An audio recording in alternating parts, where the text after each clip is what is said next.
কোথায় যাবি? কোথায় যাবি?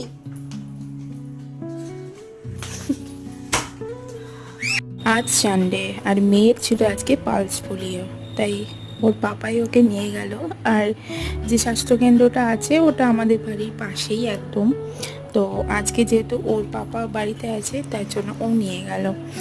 আর আমি আর বেরোলাম না, কারণ আমার বেরোতে বেরোতে আবার সেই সব চেঞ্জ করতে হবে।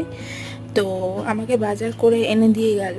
কত কী এনেছে দেখো, এইসব চাউমিন, মশলা এগুলো ছিল না, ম্যাগি এগুলোকে আনতে বলেছিলাম।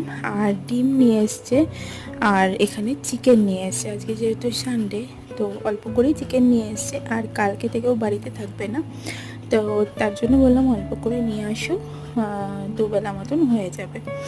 আর এখন আমি চিকেনগুলোকে ভালো করে পরিষ্কার করে নিচ্ছি, আর মা ওখানে স্নান করছে।